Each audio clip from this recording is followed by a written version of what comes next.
Excellente année à toutes et à tous. Bienvenue sur l'ensemble des plateformes du Tech Observateur. Notre invité en exclusivité aujourd'hui, le directeur de Yas Business, Karim Touta. Bonjour. Bonjour Ousmane. Merci infiniment de nous recevoir et merci d'accepter de consacrer cette interview au Tech Observateur à quelques jours du lancement officiel de Yas Business. On en parle beaucoup, vous êtes entouré d'une belle et magnifique équipe. C'est quoi l'ambition derrière? Alors, le lancement en fait de Yas Business, il a un message très clair et ce message nous le portons nous, le groupe aussi Axian Télécom le porte. C'est d'être l'allié technologique des entreprises. Ce que nous voulons, c'est d'accompagner toutes les entreprises de tout segment, de toute taille. Notre objectif derrière, en fait, c'est d'avoir à supporter ces entreprises pour qu'on puisse les aider à grandir ensemble et à prospérer ici au Sénégal.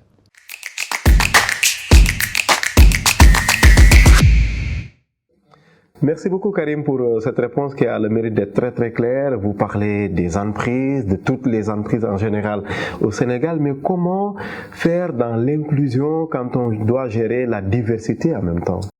En fait, je pense que ce sujet il est en relation directe avec notre organisation parce que en fait, on s'est organisé par segment. D'accord. Ceci pour toucher chaque segment. Comme vous le savez, au niveau du Sénégal, il y a un segment prédominant qui est la PME. De notre côté, notre travail s'est fait en fait sur deux volets. Le volet segmentation et le volet verticalisation de nos produits. Donc, il y a des produits qui sont spécifiques, qui sont faits pour des segments spécifiques et aussi, je rajoute, la spécialisation à notre niveau. Donc, au niveau de nos équipes, il y a une spécialisation, je dirais, par groupe de métiers. Comment on peut répondre à ça en fait? Oui. On répond à ça par un sujet très simple, c'est la fiabilité technologique que nous représentons ici au Sénégal. Comme vous le savez, notre infrastructure, elle est très puissante. On est indépendant à 100% et même nous fournissons de la capacité Internet et de connectivité à d'autres partenaires ici qui sont dans le même métier que nous. Donc, dans l'ensemble, si on récapitule, on a trois éléments. On a la segmentation qui est très claire chez nous, il y a la verticalisation, il y a aussi la fiabilité de notre infrastructure technologique. C'est très bien. Donc, en résumé, on peut bien être dans l'inclusion tout en gérant la diversité des acteurs, c'est ça? C'est exactement ça. C'est exactement ça. En fait, dans le fond du métier, oui. La chose à faire, en fait, elle est en relation directe dans la façon dont on peut nous organiser autant qu'opérateur télécom sur la partie B2B. Pourquoi? Si on prend le Sénégal, par exemple, on prend un grand compte ou bien on prend une PME. La PME, en fait, elle a d'autres exigences et d'autres priorités que le grand compte. La grande entreprise, elle a, par exemple, certains besoins qui diffèrent de la PME. La question qu'on se pose, est-ce que nous, autant qu'opérateurs, à l'interne, est-ce qu'on est assez organisé, assez bien structuré pour répondre en même temps à toutes ces exigences dans un écosystème qu'on devrait nous-mêmes créer et mettre en place. Quand nous allons développer peut-être sur d'autres sujets, on peut rentrer dans d'autres détails. J'espère bien que ce sera des questions que vous allez nous poser.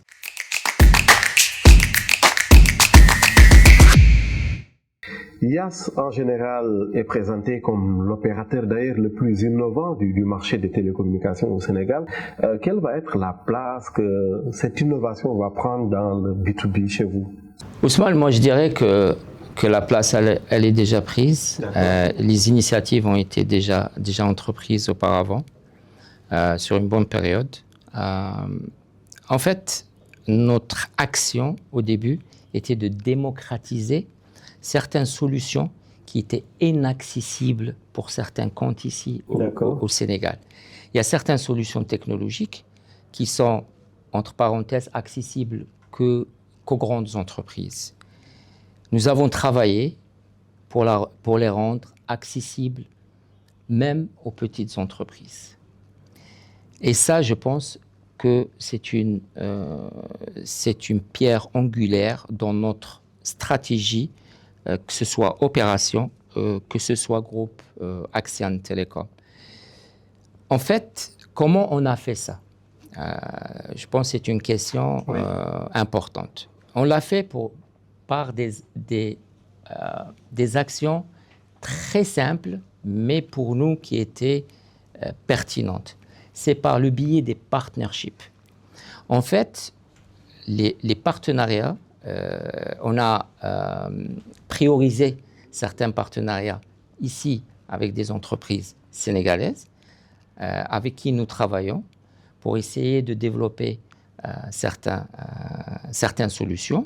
Et aussi, je ne sais pas si vous le savez ou pas, on a des entreprises sœurs qui font partie aussi de notre groupe, Stellarix, qui sont spécialisés, bien sûr, dans les data centers et ils sont certifiés Tier 3, Tier 2. Ils sont vraiment d'une fiabilité sur la partie technologique. Donc ça, c'est un premier point. On a aussi rajouté dans l'écosystème la partie Mixed Bias qui est la partie FinTech. Donc on a essayé de travailler pour créer une sorte d'écosystème là où l'entreprise, dès qu'elle est embarquée chez nous, elle va prospérer sur tous les volets, même sur le volet financement. On a fait des partenariats et on essaye de porter ces entreprises pour que nous avancions tous ensemble d'une façon beaucoup plus, je dirais, pérenne.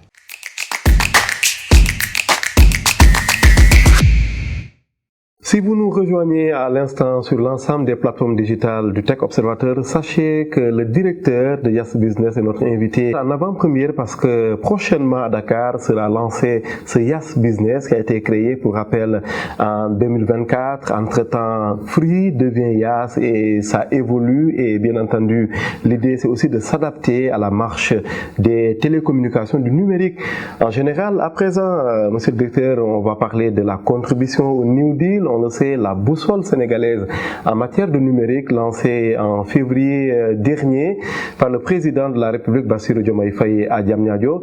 Ce New Deal technologique, quelle va être la contribution de Yas en général et de Yas Business en particulier pour le faire prospérer? Moi, je pense que sur cette partie-là, il y a des évidences très très claires qui, je dirais, qui vont au-delà de Yas Business. Yas Business, bien sûr, elle est en plein dedans parce qu'on dit technologie, donc on est en train de dire beaucoup plus partie B2B. C'est ça.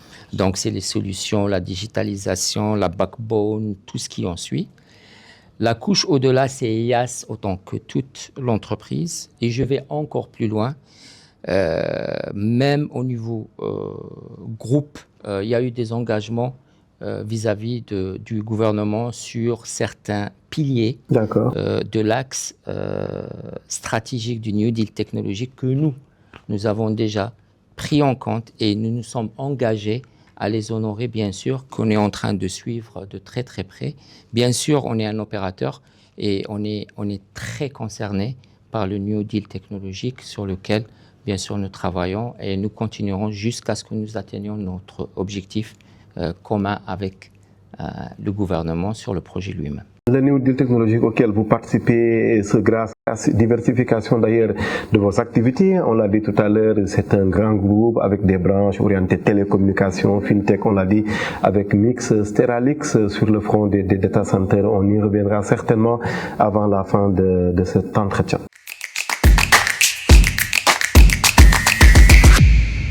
Vous nous parliez des TPE et des PME tout à l'heure, Karim. Quel va être le dispositif sur mesure pour ces acteurs-là? Je pense que vous touchez un point très, très important. Au début, quand on a commencé à penser à ce besoin d'une façon beaucoup plus précise, on s'est rapproché en fait de deux sources de notre point de vue qui étaient les plus importantes. La première couche, c'est l'organisme qui s'occupe des PME ici au Sénégal. Pourquoi? Parce que historiquement, il connaît toute l'histoire de ces entreprises-là et il connaît aussi leur évolution, le besoin et ce qui en suit. La deuxième source, vous savez, on a rencontré ces entreprises, on a organisé des événements et on les a juste écoutés pour comprendre quels sont ces besoins. Après, on est parti sur une notion de créer un écosystème pour eux, pour qu'ils puissent, comme j'ai dit tout à l'heure, qu'ils puissent prospérer dedans. On a pris en compte 3 éléments. Le premier élément, c'est le budget. Une entreprise qui démarre, une PME qui démarre, elle a besoin d'être soutenue. Donc sur cette partie, nous, on a beaucoup travaillé pour rendre les solutions accessibles. Le deuxième point, c'est la partie digitale. Beaucoup de solutions à l'intérieur. Là, on a embarqué même des entreprises sénégalaises qui font partie de nos packs que nous avons offerts à ces entreprises-là. Et le troisième point qui est aussi important, c'est la continuité avec eux pour essayer de développer et de les suivre. Pourquoi et comment on a fait ça? On a créé plusieurs packs spécialement pour eux, que nous subventionnons sur une partie, pour quand ils grandissent, les besoins grandissent aussi, et les solutions sont déjà là et au préalable prêtes pour eux. Et je pense que cette démarche, je pense qu'elle est très prometteuse et qu'elle est fructueuse pour les entreprises ici au Sénégal.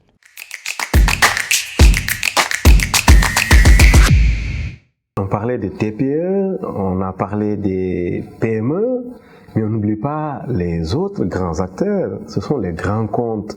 À quoi est-ce qu'il faut s'attendre pour les grands comptes dans le cadre des activités de Yas Business? Alors, de par notre connaissance et expérience, les grands comptes ont certaines exigences claires. Fiabilité, sécurité et disponibilité. Quand je dis fiabilité, c'est d'avoir son propre réseau qui doit être solide et qui est résilient. Sur la partie technique, chez nous, nous avons une résilience sur notre propre réseau. C'est-à-dire, on peut soutenir, en cas de besoin, les entreprises sur une redondance, même dans notre propre architecture réseau. Donc, notre backbone, elle est assez puissante pour supporter un grand flux. Déjà, sur la partie, les sorties des câbles sous-marins, on est plus que bon, je dirais, on est excellent. Ça, c'est le premier point. Le deuxième point, quand je dis exigence, ou bien sécurité, qui est de l'exigence aussi, il faudrait vraiment que le client soit à l'aise et quand il travaille avec nous, qu'il sache qu'il est en train d'être entrepris par une entreprise assez fiable et une entreprise qui a un standing et qui a aussi des compétences techniques qui peut répondre à ce besoin. Sans citer les noms des entreprises, mais il y a des entreprises, mais vraiment qui sont d'une envergure très grande ici au Sénégal et qui sont chez nous des clients à 100%. L'ensemble des institutions financières aussi utilisent notre connectivité et c'est une preuve, je dirais, de résilience et de fiabilité. Moi, je pense, de mon point de vue, les solutions aussi verticales pour les entreprises sont très, très importantes. En fait, sur la partie réseau, par exemple, maintenant, les entreprises cherchent à optimiser même le réseau qu'elles ont. Pour une raison très simple, des années auparavant, les entreprises se limitaient à un simple ERP, par exemple, qu'ils utilisaient. Donc, ça demandait une certaine bande passante. Mais la technologie, elle a tellement évolué qu'elle consomme énormément maintenant. Donc, ils doivent trouver l'équilibre entre le coût qu'ils payent pour la bande passante et comment on est en train de rééquilibrer ces débits. Il y a des solutions pour ça. Et sur une certaine solution qu'on appelle le SD-WAN, on est très, très bon sur cette partie-là. Imaginez dans le futur la partie IA qui va être rajoutée, qui est déjà là. Elle consommera énormément sur la partie bande passante et sur la partie connectivité. Donc, je pense que nous, ce que nous faisons, c'est d'essayer tout le temps d'être avant-gardiste et d'essayer tout le temps de savoir qu'est-ce qui se passe et comment on peut anticiper certains besoins de nos clients grands comptes, sans pour autant, bien sûr, parler du public, qui reste vraiment des grands comptes. Sur le public aussi, nous travaillons avec des organismes très, très importants. Et je pense pour le public, on a fait preuve d'engagement de notre part, non seulement sur la partie solution offre, et aussi même sur la partie, je dirais, optimisation et rationalisation des coûts et des dépenses publiques.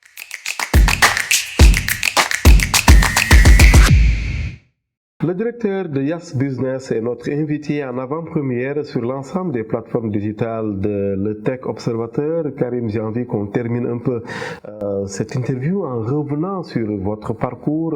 On l'a dit dans l'écrit, c'est plus de 20 ans au service des télécommunications, mais également du B2B. Comment est-ce que cette expertise et cette expérience peuvent inspirer le manager que vous êtes aujourd'hui au Sénégal à Yas Business en 2026? Sincèrement, je dirais, j'ai eu la chance de commencer commercial en fait. Oh. Oui, en B2B et en télécom. Et au fur et à mesure, pourquoi je dis la chance, c'est qu'au fur et à mesure, j'ai eu cette opportunité de progresser et j'ai pris le temps qu'il fallait pour progresser. Ça m'a permis en fait de comprendre le métier du commercial, les priorités du commercial, frustration d'un commercial, et ça va encore plus. En fait, par exemple, quand vous passez dans une position managériale, mid-management on va dire, vous interagissez avec beaucoup de services. Donc vous comprenez les priorités de chaque service, et ainsi de suite. On rajoute à tout ça les clients, les segments, le temps, les pressions qu'on peut subir du marché, des clients, de tout ça. Et tant que les années passent, vous prenez du recul et vous commencez à voir les choses beaucoup plus claires. Maintenant, ça m'a beaucoup aidé en fait. Quand je parle à quelqu'un, je le comprends, pour ne pas vous dire je le ressens même. Et je saurais exactement c'est quoi ses priorités et comment je peux faire pour aider cette personne à aller encore mieux dans ce qu'elle est en train de faire. Sur la partie métier aussi, je dirais j'ai gardé le même métier qui est B2B et j'ai gardé la même spécialité ou bien spécialisation sur les télécoms. Donc tous ces éléments-là, en fait, m'ont aidé à faire ce que je fais. Mais je dirais, pour conclure, j'aime beaucoup ce que je fais. C'est une passion. Une vraie passion pour moi.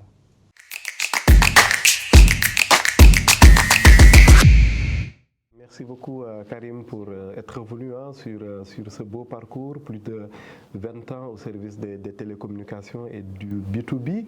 Commencer comme un simple commercial pour se retrouver directeur, ça rappelle d'ailleurs pour les connaisseurs le parcours d'une dame directrice d'un opérateur de télécommunications qui est un pur produit d'ailleurs.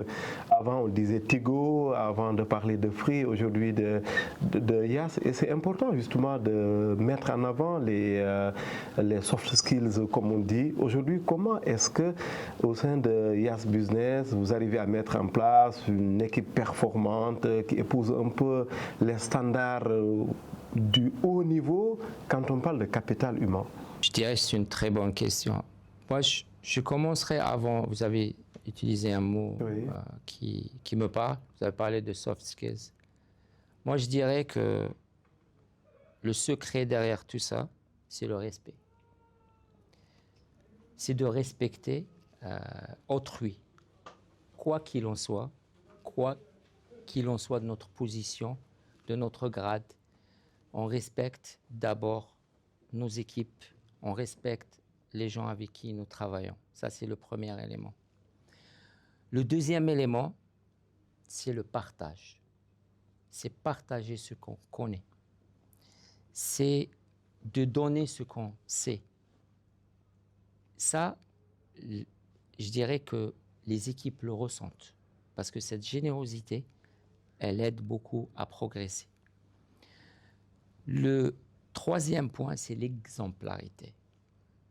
Si vous faites des choses et vous les faites et on vous voit que vous êtes en train de faire ces choses, quoi qu'il en soit, ne serait-ce que porter une table, aider quelqu'un. Là, cette exemplarité pousse chacun de nous à s'engager. Parce que l'abnégation, je dirais, elle est plus humaine que pécuniaire. Ça, c'est ma lecture des choses. Donc, je pense que tout est basé sur les relations humaines.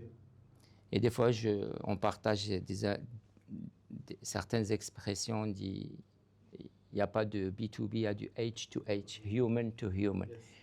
Parce qu'en fait, quoi qu'il en soit, on parle à un humain et l'humain, il parle à un autre humain. Si vous traitez très, très bien la personne avec qui vous travaillez, cette personne traitera très, très bien ce qu'elle a comme responsabilité et elle traitera très bien notre client qui est en fait la personne pour nous que nous mettons en priorité.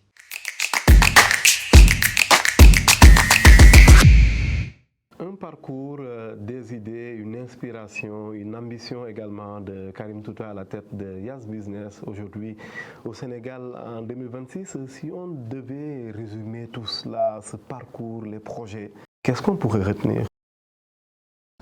Je pense qu'on pourrait s'adresser à nos clients et aussi à nos équipes. À nos clients, on va leur dire que notre Yas Business, notre marque, elle promet de la valeur, de l'engagement et du soutien sur toute la progression pour les entreprises ici au Sénégal. Si je m'adresse à mes collègues, moi je dirais optimisme, énergie, résilience et focus. Si on arrive à faire tout ça ensemble, on fera une réussite en deux parce que c'est avec ça que nous allons porter nos clients pour les pousser encore plus loin dans cette tissu économique ici au Sénégal. Et j'y crois fortement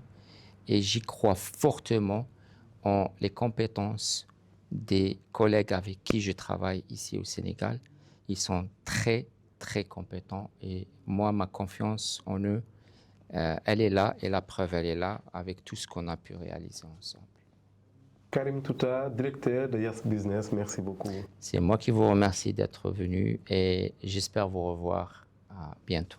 Yas Business qui vient agrandir la grande et belle famille d'Axian au niveau africain. Vous nous l'avez dit, l'inclusion sera au cœur de vos missions. L'inclusion, mais sans jamais perdre de vue que les acteurs sont issus d'une diversité en fait de profils et qu'il faut tenir compte de ça. Vous nous l'avez dit, les TPE, les PME, mais également les grands comptes. Merci infiniment d'avoir reçu le Tech Observateur chez vous. On se donne rendez-vous certainement dans les prochains jours pour le lancement officiel de Yas Business au Sénégal. Encore une fois, excellente année 2026 à l'ensemble de nos followers et à très vite sur nos plateformes digitales.